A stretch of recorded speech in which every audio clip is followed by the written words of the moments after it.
Get out! Come, get out! Get out! You are the owner you are a resident of the property, are you? I am.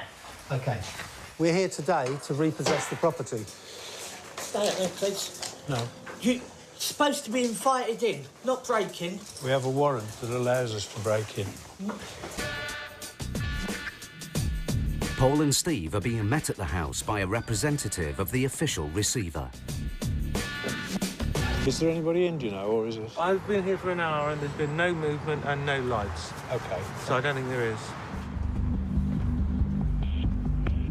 The homeowner was made bankrupt 3 years ago after failing to pay a bill for the Inland Revenue. His debts have led to the official receiver taking control of his assets. They've already assessed the value of the property and decided to repossess and sell the house. Paul and Steve's arrival marks the beginning of the end.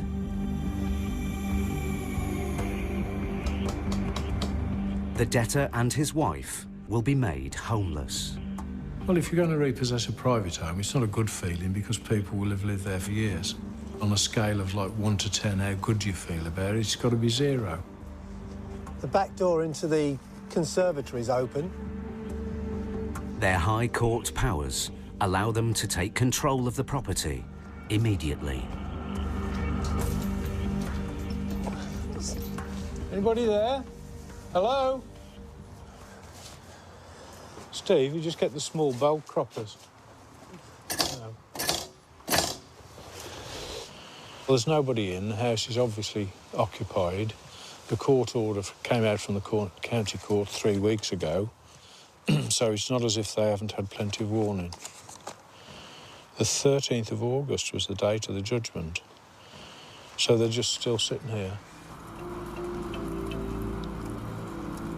With no one at home, the sheriffs are breaking in. Locksmith time? Locksmith? Yeah. The techniques for getting through a locked door, our first choice is always to talk people into opening the door.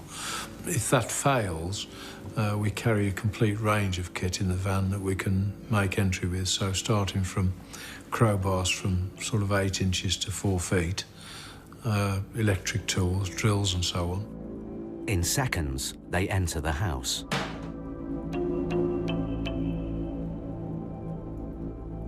Can you just bear with us a sec? Because it's just there's a dog in here. We want to make sure the dog's OK. Oh, right, OK. The entrance of 2 complete strangers has frightened a dog living in the property. Don't tread in the floor in the kitchen. Come on, you old softy. Do you mind if I go out? I can't deal with dogs' houses. Come on, let's shut you outside here. Come on. Come on. Good boy, come on. I felt quite bad that we'd frightened the dog. Everybody else stayed outside while I cleared up the mess and then made friends with the dog, found the dog biscuits, and we ended up the best of friends. I brought you 2 in case you want a double rat, you know, for extra... How do they do it? It falls to me to get it up because I've got dogs and children. My children don't poo on the floor. Hello, sweetheart. Good boy. 15 minutes after the sheriff's arrival, the man they're going to evict finally arrives home. Hello. Sir? Just calm down, calm down. OK. This is the We situation. understand, hang on. We understand that this is a disaster and it's a surprise to you. Trust that we will deal with it as nicely as we can. The homeowner, Neil, works as a taxi driver. He's lived here with his wife for 19 years. But his £30,000 debt is about to bring that to an abrupt end.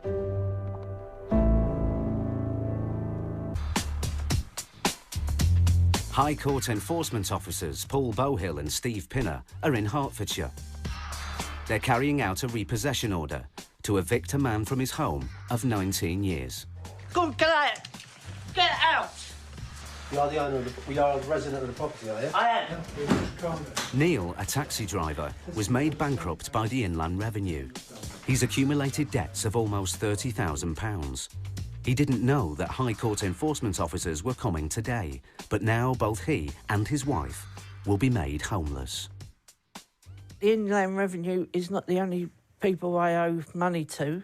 Yeah, I've got all the other bills that I have to contend with, like credit cards and all that, which sort of helped me out, but I'm maxed out, so I'm paying them off as well. As a bankrupt, Neil's assets are under the control of the official receiver. They've decided his house must be sold to cover his debts. It's up to Paul and Steve to bring about a swift eviction.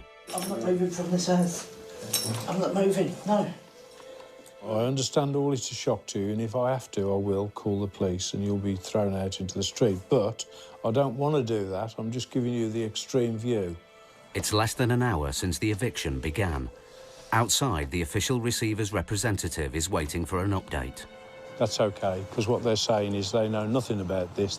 It's all, you know, haven't got the paperwork, never received the judgment, tried to contact trustee and/or they've got an insolvency advisor who's been sorting all this out for them, all of which, of course, is water under the bridge as far as we're concerned, because we're here to repossess it. Right. So we, just as a normal practice, allow 2 hours to let them get into gear, calm down, pack their stuff, collect up the pets and make arrangements to go. If I'm not back out in half an hour, send in the attack dogs. They have been given a long time before this actually occurs, frequently anything between 1 and 3 years.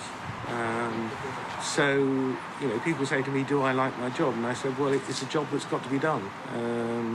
And in most circumstances, they have been given ample opportunity to do something about it. Frequently, people just don't respond to communications from the trustee or the liquidator, whichever. The eviction can't be ignored any longer. OK, but we still come back to the fact that you're going to have to leave today. Well, I will leave sometime today. No, I'm afraid I've got till midnight. No. Yes, No, today, I'm sorry. today. No, the warrant, we allow 2 hours. People are astounded that they've got so little time to move, because their immediate reaction is, how can they move a whole house in 2 hours? Faced with the reality of eviction, Neil's become resigned to the fact that he has to leave.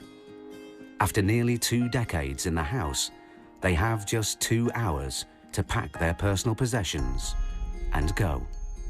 I'm getting evicted today. It's sickening. It's horrible. It's my whole world just feels like it's falling apart in front of me. Losing the house is going to break our hearts. Can you take that? Neil, that needs to be coached. Sorry? Yeah, the coats, please.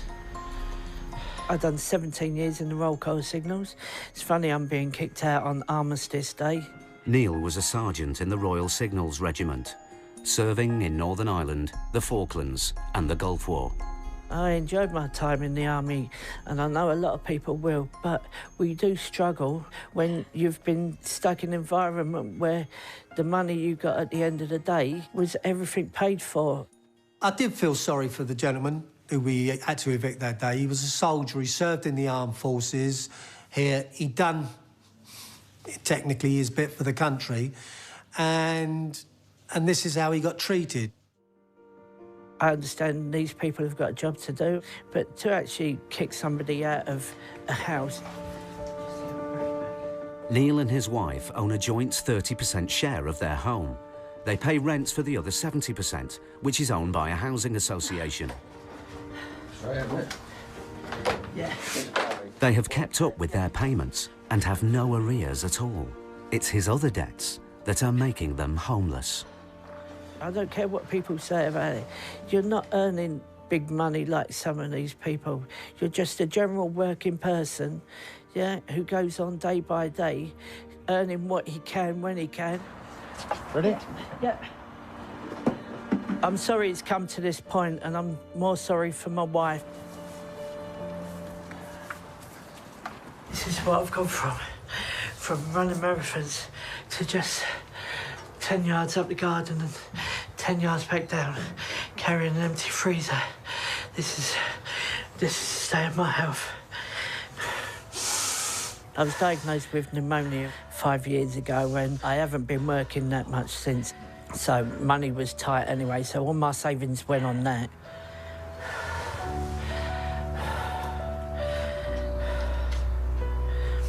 The house will eventually be sold.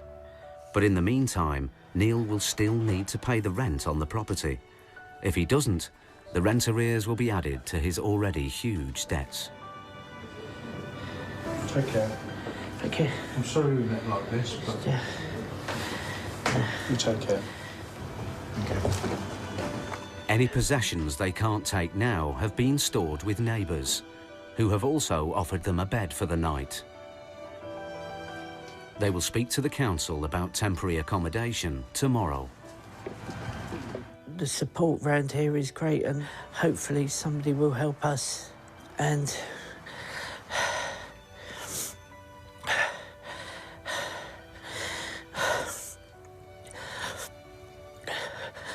just anybody tells you you're hard in the army is true, but you still got your emotions to hit you at some point. And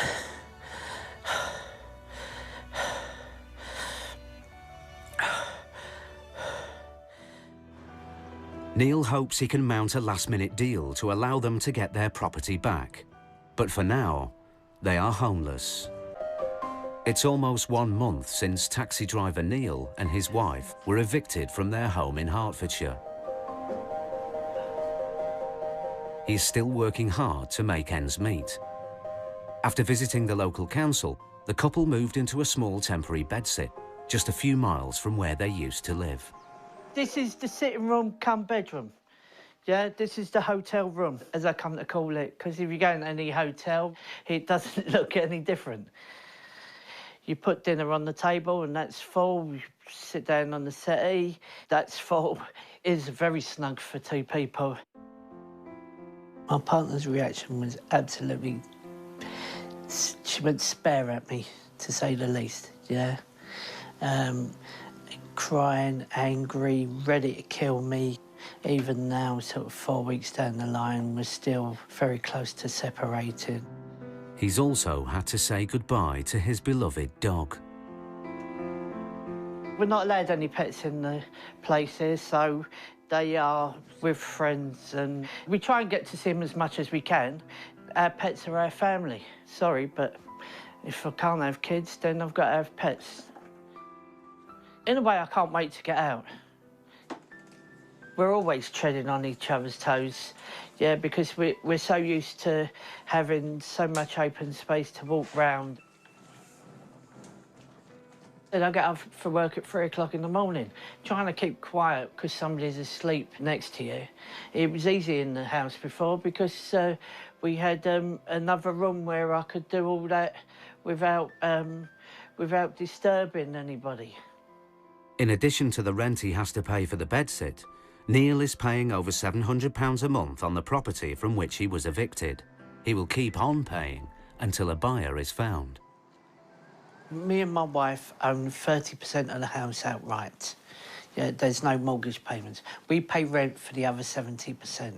We're still paying that rent. It's like paying for 2 residents, yeah? I wish I was that rich that I could afford to run 2 residents. Neil's wish is to get his home back, and he's prepared to do all he can to make it happen. I've had to take on extra hours at work. It's paid its toll. I've been ill for the last week. I've been off struggling. I'm just knocking myself out working, and I'm sort of so tired that there is nothing else now but sort of working and doing that, yeah.